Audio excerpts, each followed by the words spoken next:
Saturday, 1st of August 2015. Paper highlights. First, let's look at the paper highlights from Daily Mirror. 1 killed, 13 injured in Kotahena shooting. In the first major act of violence ahead of the August 17th election, a 42-year-old woman was shot dead and 13 others injured when some unidentified gunmen fired at hundreds of people led by Minister Ravi Karunanayake on election campaigning along Blue Road, Kotahena last morning, police said. Another highlight from Daily Mirror. OUSU calls off Satyagraha after 227 days. The members of the Open University Students' Unity called off their Satyagraha, which had continued for the past 227 days, demanding that the excessive course fees be reduced. The Satyagraha was called off after representatives of the Students' Unity met University Grants Commission Chairman Professor Mohan D. Silva. Another highlight from Daily Mirror. EC gets tough on misuse of state resources. Under the powers vested in him by the newly enacted 19th Amendment, Elections Commissioner Mahinda Desapriya has warned public servants to avoid misusing state resources for the benefit of candidates of any political party or independent group in the run-up to the general election. More highlights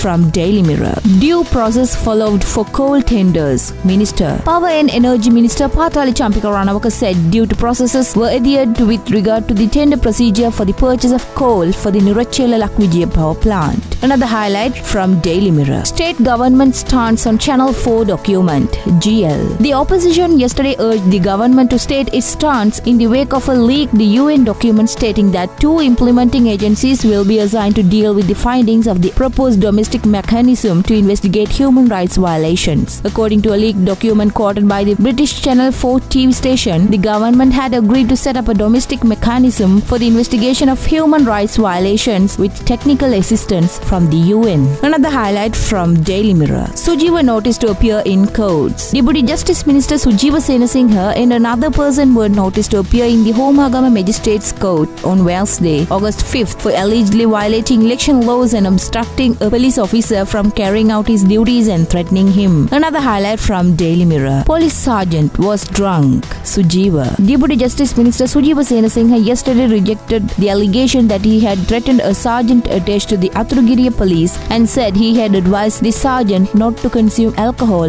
while on duty. Now let's move to the paper highlights from Ceylon today. Champika always derided Ranil, now on his knees. Lal Kantha. When Mahinda Rajapaksa captured a majority in the Sri Lanka Freedom Party, Pathali Champika Ranawaka had nowhere to go and lost his way and became helpless. Lal Kantha said that when he sees Champika, who then prepared to contest the election from Colombo, now kneeling before Wickramasinghe and offering him a sheaf of betel, and is seen smiling in front of a green background with elephant posters, it made him sick in his stomach.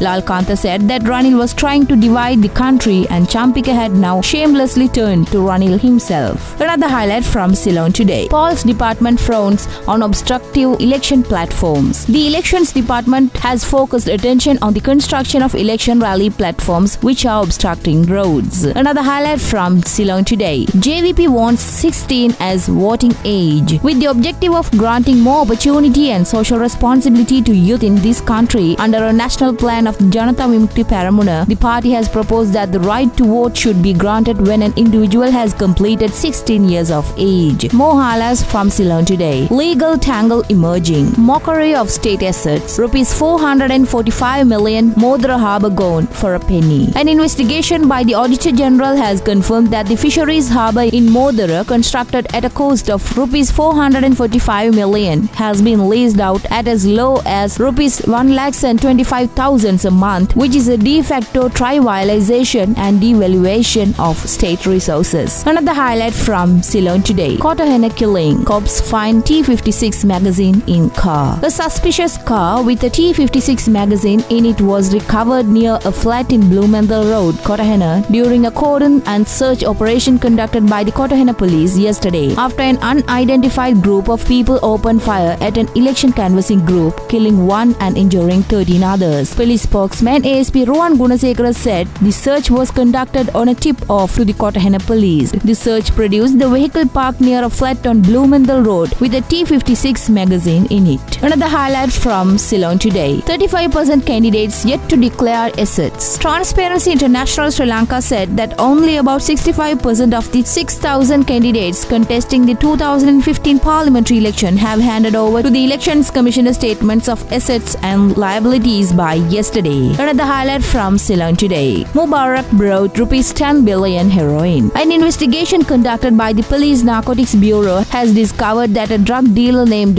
Mohammed Mujahid, who is a leader in the international drugs network, had brought in heroin worth Rs 10 billion to this country during the past 2 years. Now let's move to the paper highlights from Daily News. Cowardly acts will not destroy peaceful political culture. Hashim. The most recent incident of violence which took place at Blumenthal Road, Colombo, clearly demonstrates the plan of those elements who reject the culture of good governance and their intent to winning elections by unleashing terror, states UNP General Secretary Kabir Hashim in a statement. The statement adds, the United National Party vehemently condemns this attack on a group of people who were peacefully engaged in Minister Ravi Karunanayaka's election campaign. Another highlight from Daily News. Dylan calls for an independent inquiry. SLFP spokesman Dylan Pereira, while calling for an independent inquiry into the attack on a UNP propaganda campaign at Blumenthal Road yesterday, said this tragedy is a result of a clash between underworld groups supporting Minister Ravi Karunanayaka and other candidates of the same party. Another highlight from Daily News. Police hunt for Army Sampath over Kotahena shooting. Police officials attached to the Colombo North Police Division and the Criminal Investigations Department yesterday launched a massive operation at the Blumenthal housing scheme in search of Army Sampath, an underworld gangster who is believed to have been involved in the shooting in Kotahena yesterday morning. The search began with the recovery of a hybrid car which was parked at the Blumenthal housing scheme. Investigators also found a T56 magazine inside the car. More highlights from Daily News. President on Duminda's stage. President Maithripala Sirisena was seen on the stage of an election rally organized by Anuradhapura UPFA candidate Duminda Disanayaka yesterday. The president arrived at Disanayaka's residence after participating in religious observances at Aukana Rajamaha Viharaya. Another highlight from Daily News. JVP meets business community with the Accord of the Conscience. When the JVP met the representatives of the private sector as a prelude to introducing their manifesto, the Accord of the Conscience, it was more than a mere historic meeting. It was an occasion that brought together two key stakeholders in a unique gesture of mutual acknowledgement and respect. With a knack for calling political bluff and gifted with an art of storytelling in a way that connects his party to the people at all levels, Anuradhapura Disanayaka is widely perceived as not just the leader of the JVP but a much needed presence in the colorful world of politics. He is the astute politician whose hand it seems everybody wants to shake, almost always in recognition of his own unique style of speaking straight from the heart, going after issues of corruption, abuse of power and political agendas. At the meeting with the business community held at the Grand Oriental Hotel, Anuradhapura held the audience captive with his take on the weaves of the JVP in the minds of the business community. Another highlight from Daily News. 4 nabbed while promoting UPFA candidate in Temple. Navagattegama police yesterday arrested 4 individuals distributing Pirit books with cards depicting the photo of Putlam district UPFA candidate Nyomal Pereira among devotees participating in a seal campaign at Rambakkanayagama, Abhinaramaya. Another highlight from Daily News. Government will address NE People's Woes. Ranil. Tamil persons detained will be released without prosecution. Prime Minister Ranil Wickremesinghe yesterday said wounds of the people in the northern and eastern regions will be healed within the legal framework of the country.